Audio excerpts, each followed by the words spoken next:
ایک سوال یہ دریافت فرمایا کہ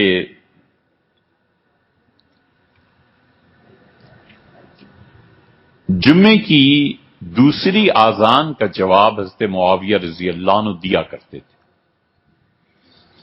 یہ صحیح بخاری کی حدیث ہے. غالباً انہوں نے تو حوالہ نہیں لکھا لیکن ہے یہ صحیح بخاری میں اور اس کی شروع میں بھی. اسی بنا پر حنفی فقہا میں سے بعض کا مسلک یہ ہے کہ وہ کہتے ہیں کہ جمعے کی دوسری آذان کا جواب امام اور خطیب دے، جس سے بھی خطبہ دینا ہے وہ دے اور لوگ خاموش رہیں. پھر فقہا نے اسے منع لکھا بعد میں آنے والوں نے. انہوں نے کہا اگر امام جواب دینے لگے گا تو لوگ سب جواب دینے لگیں گے، کس کس کو مسئلہ سمجھاؤ گے. سیدنا معاویہ رضی اللہ عنہ کا طریقہ کار یہ تھا کہ وہ اس دوسری آذان کا جواب دیتے تھے، کبھی پوری تفصیل سے کبھی مختصر. پوری تفصیل کا مطلب تو یہ کہ جو مؤذن نے کہا وہ بھی یہی کہتے تھے، اور مختصر کا مطلب یہ کہ جب وہ کہتا تھا کہ اشہد ان لا الہ الا اللہ یا وہ کہتا تھا اشہد ان محمد رسول اللہ، تو سیدنا معاویہ رضی اللہ عنہ صرف ایک چھوٹا سا جملہ فرماتے تھے کہ وَأَنَا، اور میں بھی. وہ کہتا تھا میں گواہی دیتا ہوں، فرماتے تھے میں بھی، وَأَنَا، اور میں بھی.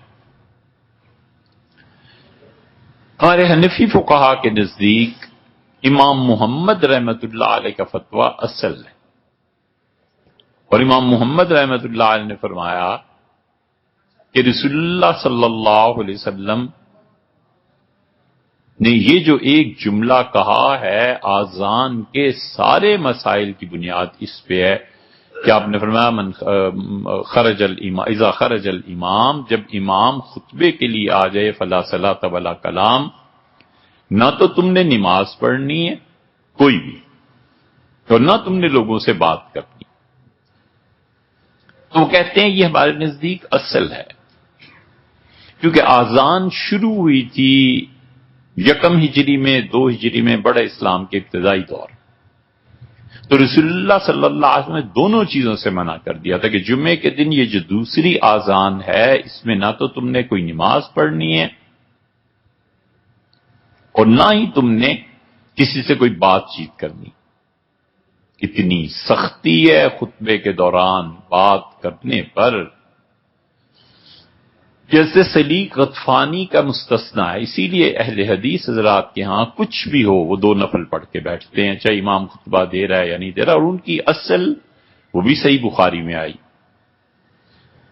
سلیق غطفانی رضی اللہ عنہ آئے اور حضور اقدس صلی اللہ علیہ وسلم خطبہ ارشاد فرما رہے تھے، اور سلیق غطفانی سے آپ نے کہا کہ اٹھو صلی رکعتین، اور 2 رکعتیں پڑھو. یہ ایسی چیز تھی جو رسول اللہ صلی اللہ علیہ وسلم کبھی کسی سے نہیں کی تھی اور اس کے بعد بھی کسی سے نہیں کی. سلیق غطفانی کھڑے ہوئے خطبے کے دوران ہی 2 رکعتیں پڑھی. حنفی فقہا کہتے ہیں کہ سلیق غطفانی کے علاوہ کبھی کیوں نہیں فرمایا؟ اس لیے کہ اصل وہ ہے کہ جب امام آ جائے تو کوئی نماز نہیں ہے، کوئی کلام نہیں ہے. سلیق رضی اللہ عنہ بہت غریب تھے، پھٹے پرانے کپڑے پہنے ہوئے تھے. فرمایا اٹھو سلیق، نماز پڑھو تاکہ لوگوں کو دیکھیں اور ان کی مدد کریں. یہ ہے اجتہاد. امام ابو حنیفہ رحمۃ اللہ کا اجتہاد یہ ہے کہ سلیق غطفانی کے 2 رکعتیں پڑھانے کا کوئی شرعی مقاصد میں سے نہیں تھا، وہ تو ان کی حالت کی طرف متوجہ کرنا تھا. باقی ائمہ کہتے ہیں کہ سلیق غطفانی کو جو حکم دیا ہے تو یہ حکم عام ہے امت کے لیے. اس لیے حدیث میں مجتہد نے کیا سمجھا ہے یہ بڑی گہری عقل کی بات. حضور اقدس صلی اللہ علیہ وسلم سے ایک خاتون آئی،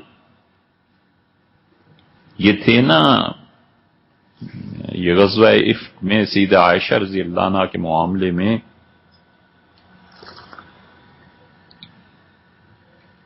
صفوان رضی اللہ عنہ ان کی اہلیہ آئیں اور ان کا اللہ کے رسول میں اپنے شوہر سے بڑی تنگ ہوں. آپ نے فرمایا کیا ہو گیا؟ ان کا صبح تک سورج طلوع ہو جاتا ہے پڑا سوتا رہتا ہے، نماز ہی نہیں پڑھتا. پھر اٹھتا ہے اور نماز پڑھ لیتا ہے. میں تنگ آتی ہوں اس سے.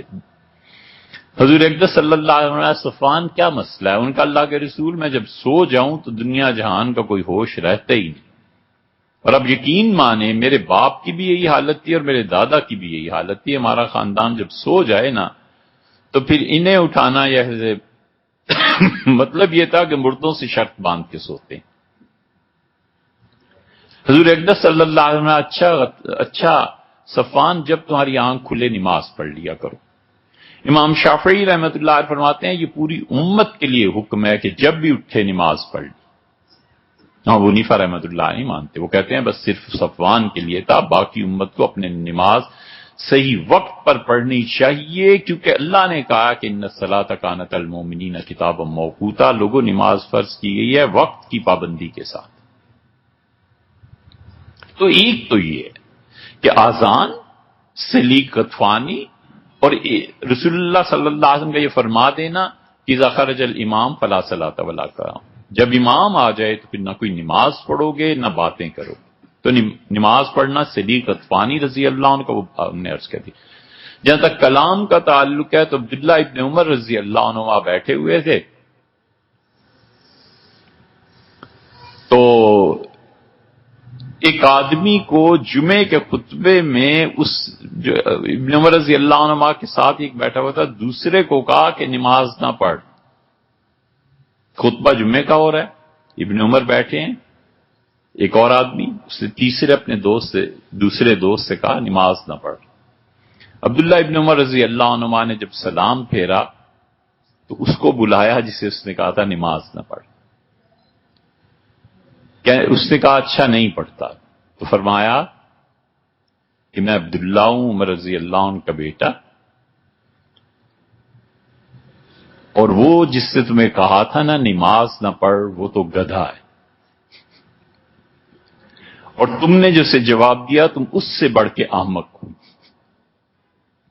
لاسٹلی تمہیں پتہ نہیں ہے حضور صلی اللہ علیہ وسلم نے فرمایا اذا خرج الامام فلا صلاۃ ولا کلام.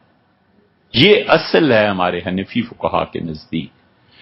اس لیے کبھی کبھی حضور صلی اللہ علیہ وسلم جو بات کہتے ہیں وہ فرد کے لیے خاص ہوتی ہے، اور کبھی کبھی رسول اللہ صلی اللہ علیہ وسلم جو کہتے ہیں وہ کبھی انہی کے لیے خاص ہوتی ہے، کبھی کبھی پوری امت کے لیے ہوتی ہے. ائمہ مجتہدین فیصلہ کرتے ہیں کہ یہ کیا ہے. حضرت رسالت مآب صلی اللہ علیہ وسلم نماز میں بھول گئے، 3 رکعتیں پڑھا دی. جب سلام پھیرا تو صحابہ رضی اللہ عنہ کا کہ اللہ کے رسول قصرت الصلاۃ، نماز اللہ نے آدھی کر دی ہے. نہیں، ان کا نصیحت ہے یا رسول اللہ، اللہ کے رسول آپ بھول گئے ہیں. تو حضور صلی اللہ علیہ وسلم ما نسیت و ما قصر، نہ میں بھولا ہوں اور نہ نماز آدھی کی گئی ہے. ایک صحابی رضی اللہ عنہ تھے جنہیں زمانہ جاہلیت میں کہتے تھے ذو الشمالین.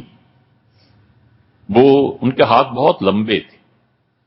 بعض روایات میں آتا ہے کہ ان کے بازو اتنے لمبے تھے کہ کھڑے ہوتے تھے تو ہاتھ گھٹنوں تک پہنچتے تھے. بہرحال یہ روایت ٹھیک ہو یا نہ ہو، بہرحال آتا ہے. شمال کی سمت عربوں میں منحوس کی جاتی. تو جب یہ ایمان لائے ہیں تو حضور اقدس صلی اللہ علیہ وسلم نے اسے بدل دیا. آپ نے ایسے نہ کہا کرو کہ شمالین، دونوں ہاتھ اس کے منحوس ہیں. فرمایا کہ ذل یدین، یہ کہا کرو کہ لمبے ہاتھوں والا. تو انہوں نے یہ بات کی تو حضور اقدس صلی اللہ علیہ وسلم نے فرمایا ذل یدین ہاتھوں والے، نہ میں نے نماز کم پڑھائی ہے اور نہ ہی میں بھولا ہوں. وہاں کا اللہ کے رسول یہ ہو گیا، اٹھے اور باقی نماز پڑھا دی.